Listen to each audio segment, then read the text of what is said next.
আজকে আমি তোমাদের সাথে দারুণ একটা রেসিপি শেয়ার করব। তো আজকে আমার রেসিপি হলো বেনারসি আলুর দম বা স্টাফেড আলু দম।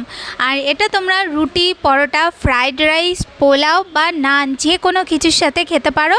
বাড়িতে ছোটোখাটো অনুষ্ঠান থাকলে বা গেস্ট আসলে এটা বানিয়ে নিতে পারো। এটা খেতে কিন্তু দুর্দান্ত লাগে। তো চলো দেখে নিই এই বেনারসি আলুর দম বানানোর জন্য কি লাগছে। তো দেখো, প্রথমে আমি এখানে কয়েকটা মিডিয়াম সাইজের আলু নিয়ে আলুটাকে আমি ছুলে নিয়েছি, তারপর আলুটাকে ধুয়ে নিয়েছি। এরপর এরকম একটা চামচ নিয়ে নেবে, চামচ নিয়ে তারপর আলুর একটা সাইড ধরে এইভাবে আস্তে আস্তে ঘোরাতে থাকবে, তাহলে দেখবে যে ভেতরের যে আলুটা সেটা আস্তে আস্তে বেরিয়ে আসবে। এইভাবেই আস্তে আস্তে করবে, না হলে আলুগুলো ফেটে যাবে। আর নিচটা একটু মোটা রাখবে। তো এই যে দেখো, আলুর মধ্যে হোল করা হয়ে গেছে। আর এইভাবে আমি আর যে সব আলুগুলো আছে সেই সব আলুগুলোকে আমি একেবারে করে নিয়েছি। এরপর আমি আলুগুলোকে ধুয়ে তারপর আলুগুলোকে একটু মুছে নিতে হবে। তারপর দেখো, এখানে আমি কড়াইয়ের মধ্যে তেল দিয়ে দিয়েছি। এখানে অনেকটা তেল দিয়ে এরপর ওর মধ্যে আলুগুলোকে দিয়ে আলুগুলোকে একটু ডিপ ফ্রাই করে নেব। আর আলুগুলো যখন দেবে তখন আলুগুলো যদি একটু বেশি বড় বড় হয় তাহলে কি করবে, আলুগুলো না ঢাকা দিয়ে দেবে আর 2 মিনিট অন্তর অন্তর একটু উল্টে পাল্টে দেবে।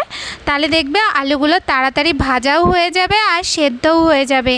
তো এই যে দেখো, আলুগুলোর গায়ে একটা সুন্দর কালার চলে এসছে, আলুগুলো প্রায় ভাজা হয়ে এসছে। আলুগুলো যখন একদম ভাজা হয়ে যাবে তখন আমি আলুগুলোকে নামিয়ে নেব। আর আলুগুলো নামানোর সময় একটু খেয়াল করবে, আলুর মধ্যে কিন্তু তেল ঢুকে থাকবে, তো সেটা তেলটাকে বাইরে বার করে তারপরে আলুটাকে নামিয়ে নেবে। তো এই যে দেখো, আলুগুলো আমার তোলা হয়ে গেছে। আলুগুলো তোলা হয়ে গেলে এখানে আমি দেখো নিয়ে নিয়েছি বেশ কিছুটা পনির। তো এখানে আমি 200 গ্রামের মতন পনির নিয়েছি।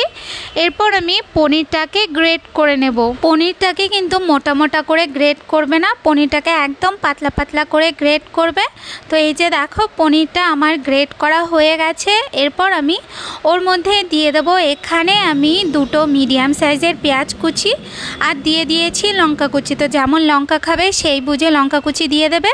তারপর আমি ওর মধ্যে দিয়ে দেবো কিছু মশলা। তো এখানে আমি 1.5 চামচের মতো ধনে গুঁড়ো দিয়ে দিয়েছি, 1 চামচের মতন শুকনো লঙ্কার গুঁড়ো, আর দিয়ে দেবো ওর মধ্যে 1 চামচের মতন জিরে গুঁড়ো, আর দিয়ে দিচ্ছি পরিমাণ মতন লবণ, আর দিয়ে দেবো 1 মুঠোর মতন ধনেপাতা কুচি। এরপর ভালো করে এটাকে মিশিয়ে নিতে হবে।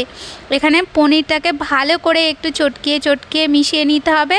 তো এই যে দেখো, আমি পুরটা রেডি করে নিয়েছি। এরপর আমি যে আলুগুলোকে ভেজে রেখেছিলাম সেই আলুটা নিয়ে এরপর ওর মধ্যে পনিরটাকে এইভাবে দিয়ে দেব।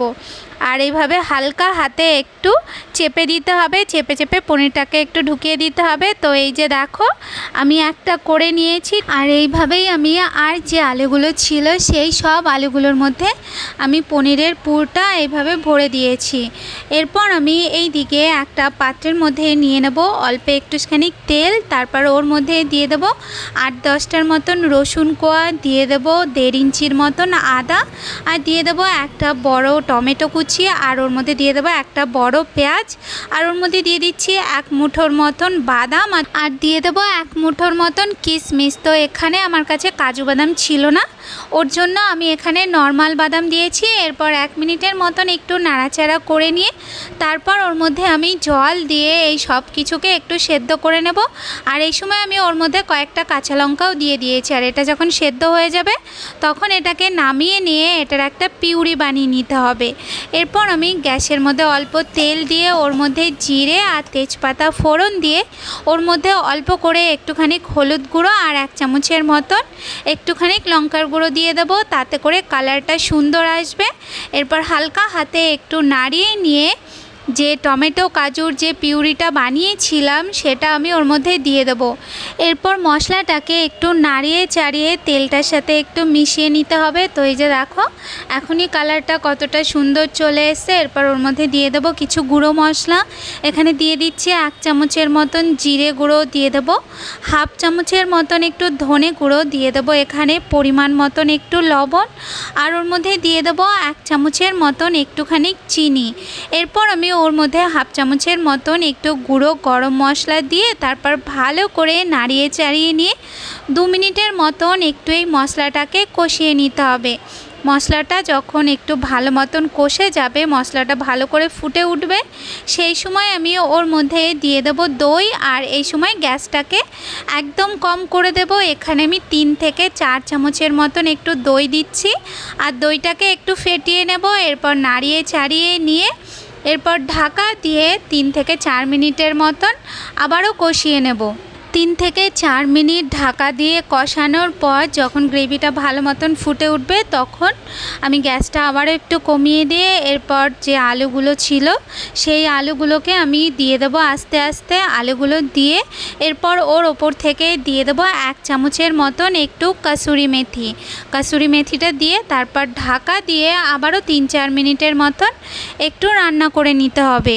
এই সময় কিন্তু গ্যাসটাকে একদম কম করে রাখবো। তো এই যে দেখো আমাদের স্টাফেড আলুর দম বা বেনারসি আলুর দম একদম তৈরি হয়ে গেছে। আর এটা দেখতে যতটা সুন্দর হয়েছে খেতে কিন্তু অসাধারণ। তোমরা কিন্তু অবশ্যই ট্রাই করবে আর ভালো লাগলে লাইক কমেন্ট আর শেয়ার করতে ভুলবে না। আজ তাহলে এই পর্যন্ত, দেখা হচ্ছে নতুন রেসিপির সাথে। টাটা।